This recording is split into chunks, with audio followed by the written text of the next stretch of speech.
Hi viewers, welcome to our channel. ప్రస్తుతం మనతో పాటు సీనియర్ జర్నలిస్ట్ దామ బాలా సార్ ఉన్నారు. వారితో మాట్లాడదాం.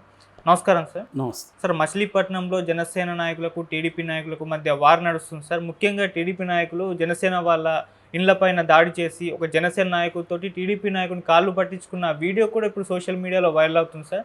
దీని పట్ల పవన్ కళ్యాణ్ గారు కూడా ఆగ్రహం వ్యక్తం చేశారంటున్నారు. మరి మొన్నటి వరకు టీడీపీ వాళ్ళ వైసీపీ వాళ్ళపైన ఇటువంటి దాడులు చేశారు.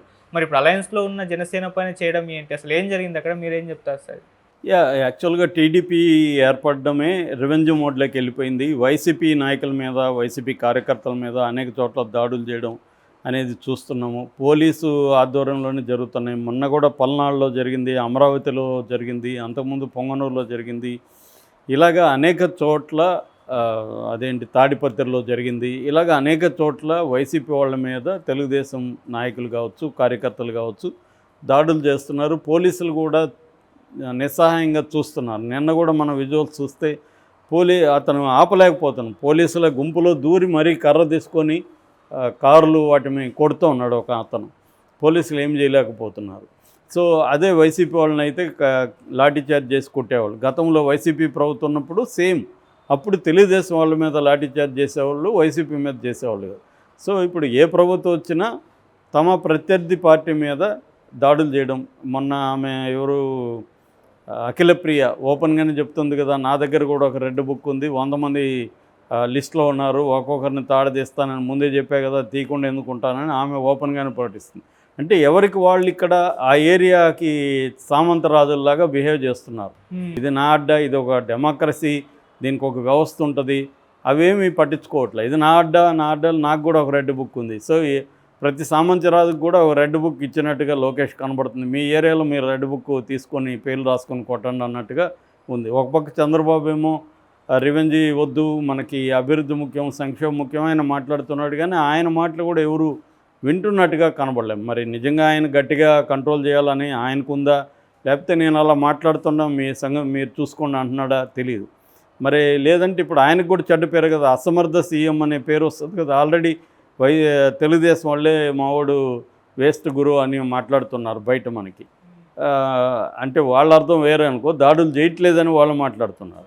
సో ఏదేమైనా ఆయన కంట్రోలు బ్యూరోక్రసీ మీద, పార్టీ మీద చంద్రబాబు కంట్రోల్ అనేది ఉన్నట్టుగా అయితే కనిపించట్లేదు ఇప్పటివరకు ఈ 100 రోజుల్లో.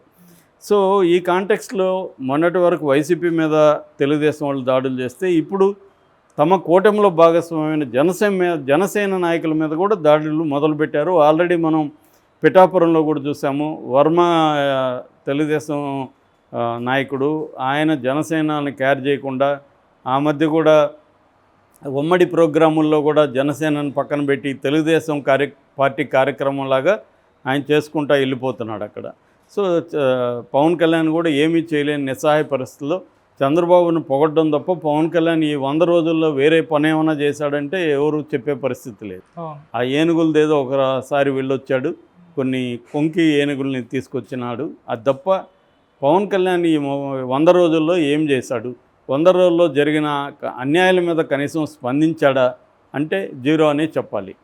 ఇప్పుడు కూడా వరదల్లో బిగినింగ్లో కనబడలేదు, విమర్శలు వచ్చినాక మళ్ళీ బయటకు వచ్చాడు, ఏదో ఎక్స్ప్లెనేషన్ ఇచ్చాడు. కానీ అదెవరు కన్విన్స్ కాలేదు.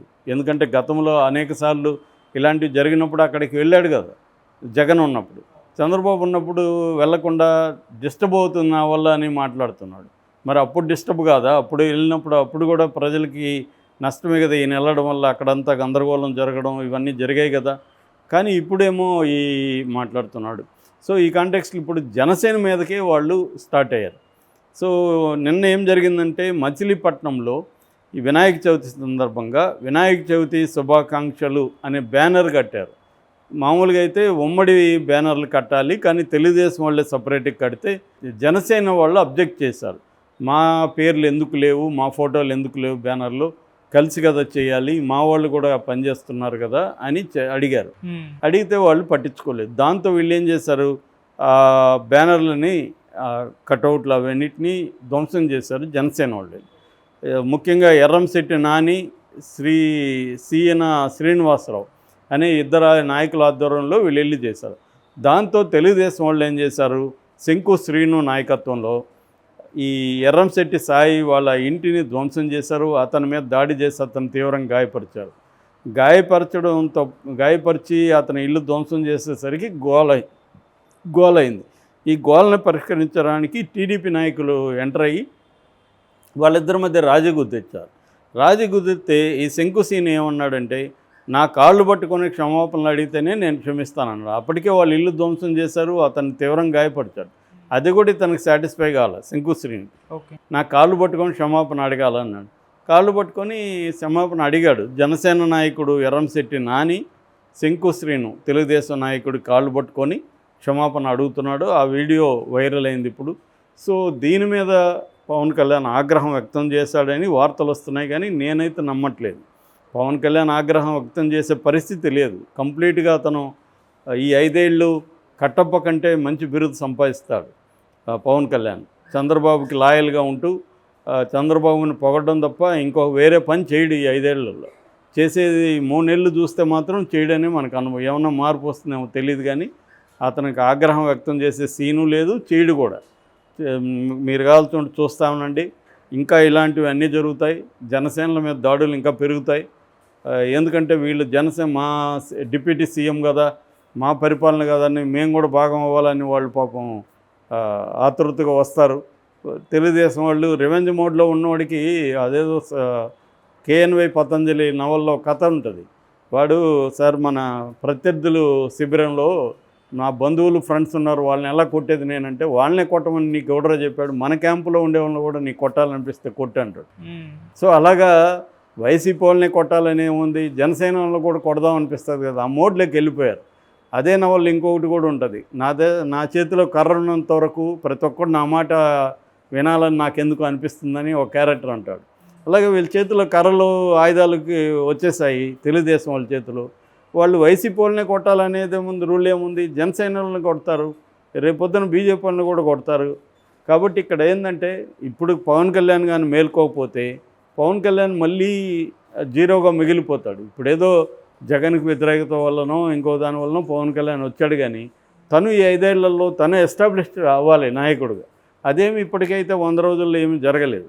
అందుకని జన సైనికులు ఇప్పుడు ఈ స్థాయిలో, ఇదే జగన్ వైసీపీ కాళ్ళు పట్టించుకొని ఉంటే ఎలా ఉండేది ఒకసారి ఊహించుకోండి. వైసీపీ నాయకుడు జనసేన నాయకుడి ఇంటిని కూలగొట్టి కాళ్ళు పట్టుకొని క్షమాపణ అడుగుంటే రాష్ట్రం అల్లకల్లోలం ఉండేది. పవన్ కళ్యాణ్ కూడా రంగంలోకి వచ్చిండేవాడు, ఇవన్నీ జరిగి ఉండేవి కదా ఎవరైనా కామన్ సెన్స్ ఆలోచిస్తే. కానీ ఇప్పుడు చేసిన తెలుగుదేశం వాళ్ళు కాబట్టి సైలెంట్గా ఉన్నాడు పవన్ కళ్యాణ్ కూడా. ఇప్పటివరకైతే ఏమి స్టేట్మెంట్ లేదు, ఊరికి ఆగ్రహం వీళ్ళు చెప్పుకోవడం తప్ప. ఆయన ఆగ్రహం ఎక్కడ వ్యక్తం చేశాడు, ఇంట్లో బాత్రూంలో ఎక్స్ప్రెస్ చేశాడా ఆగ్రహం అంటే పబ్లిక్గా చేయాలి, అదేమీ కనిపించలేదు. సో జన సైనికులు దెబ్బలు తినడం అనేది పెరగబోతుంది అనేది దీనికి ఒక ఎగ్జాంపుల్. ఎందుకంటే ఇది మైనర్ సంఘటన, వాళ్ళ పేరు లేదు కాబట్టి వాళ్ళు ఇది చేశారు. వాళ్ళు చేసింది కూడా తప్పే. ఎందుకంటే వీళ్ళు బ్యానర్లు కట్టినప్పుడు వీళ్ళు పోయి దాన్ని చేయకూడదు, మహా అంటే కంప్లైంట్ చేయాలి. తీశారు, తీసిన తర్వాత వీళ్ళు వెళ్ళి వాళ్ళ ఇల్లు కూలగొట్టడం అనేది ఇంకా ఘోరం. తీస్తే దాని మీద కంప్లైంట్ ఇవ్వాలి రూల్ ప్రకారం, పోలీసులు వాళ్ళని అరెస్ట్ చేస్తారు.